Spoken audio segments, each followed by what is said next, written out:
Ray and Uncle Bob were characters who represented a bridge between people like me, who were quite novices in the field of reconciliation, and the Aboriginal community. Mick the Ditch Davison, I feel the same way. I was telling Amanda at one curious stage, I was told to leave a note for Mick on a post under a rock up at Charlestown, because no one quite knew at the time where Mick was living. And amazingly, within 2 days, Mick rang me up and asked me what I wanted. and Mick and I had various adventures together, including him playing a ditch for Yahoo Serious and various people. But I think I've given Rodney ample time. But I would like to salute all those people of the past that we've worked with, and in particular the Aboriginal people who did us the honour of joining with us.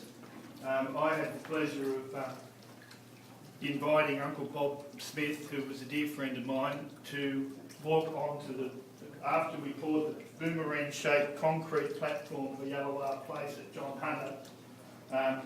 We just had an old board that we put out onto the slab, and I walked Uncle Bob out onto it to take in the view. Because originally Yalawar Place was Uncle Bob's dreaming. He told me at the time, he said, well, bugger me, I think he said to me at the time, I was thinking of a little house somewhere, and look at what's been created. But certainly the concept of Yalawar Place and the accommodation centre was Uncle Bob's original dreaming, and it was our pleasure at the time to take him onto that boomerang-shaped slab for the first time. So I'm sure that Uncle Bob and others are here with us in spirit as well, and I think they'll be particularly here now to hear Rodney say a few words. So ladies and gentlemen, Rodney Knott.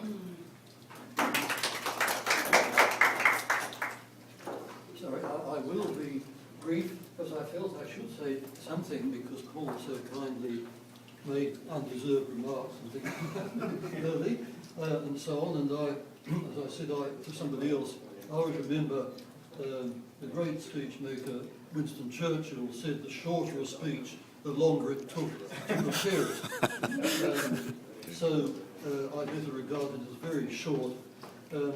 Just if health allowed him, the person who should be standing here would be Stan Masterson, who was with the Gurindji before Gough Whitlam poured the soil through his hand, and that's some time ago. And well, I came to Newcastle in 1990, and I felt I wanted to get involved in Aboriginal matters, and somebody gave me Tony Proust's name, and he said, the man you want is Jack Doherty. And I went and met Jack, and he said, oh, we're having our first meeting at Wallatuka in February. So I came along to that, and there were 12 Indigenous speakers at the first meeting of the year of the Newcastle Aboriginal Support Group. My goodness, it just showed the tremendous tribute one can pay to Jack Doherty, the founder of the group, which of course had been about 10 years earlier.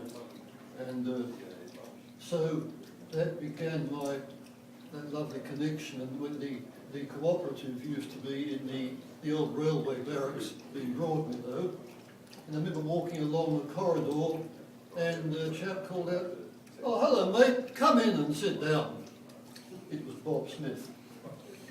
That's typical of the sort of welcome one gets in being involved with the Indigenous community. And then things pass by and so on, and I'd say the most important thing is meeting Aboriginal people. I've been a teacher. I've been a teacher all my life and retired in Sydney, but nothing compared with the pleasure of the unassuming friendship of Indigenous people when I got to meet them in Newcastle and so on. And that was I've been the beneficiary all the while, and of course Paul was one of the people I got to know well as we got involved in the Novocastrian tales and so on. And then I got involved with the co-op, etc. And I always tell this story. Luckily, the poor man's not here to hear it told again. But I was, for the first time, walking in the NAIDOC march from the cathedral down through the mall in Newcastle, and I turned to the chap next to me and I said, I don't know why you tolerate us white people walking down here after all our terrible history. And he said, oh, it takes us about a minute to know if you're fair dinkum. This is a compliment to us and a great compliment to the perception of people who've had such bitter experience. Anyhow, I'll end by just saying we had the great privilege when a number of us were going to attend the scholarship fundraising dinner dance produced by Wallatuka last Friday. They sat us at our own free table and then made speeches and made presentations to us, and that's where I got this tie with the Biraban designs on it. And as I said to them, I've always been very fond of ties and very fussy about them. I don't like being given them usually, and this is the nicest one I've ever been given. And I'll wear it on as many occasions as I can. So that's all I have to say. I've just had the great privilege of meeting so many people, and Newcastle's a great place to move to anyhow, except for its constant disagreements on what should be happening in the centre of it, and so on. But it's been great that, and as I say, you've been at my mercy hearing me now, because I didn't think I would say anything at all.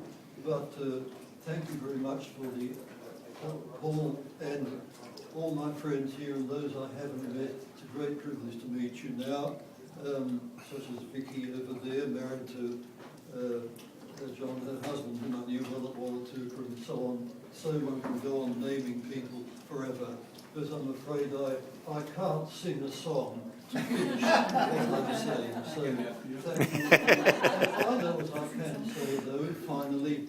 Outside the cathedral, about the second NAIDOC march I attended, an elder got speaking to me. It turned out it was Bert Marr, and as he left me, he said, "May the Great Spirit be with you."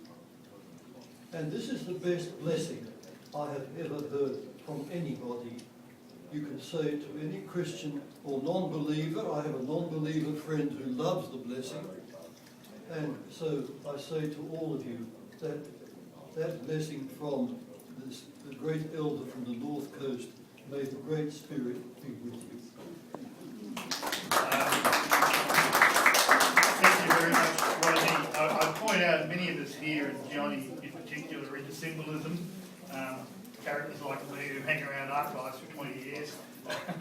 We're always looking at symbolism of things, and I'd just like to point out I think it's symbolic rather than ironic that we just heard from one of the world's true gentlemen, and we've been speaking from the door of the tent.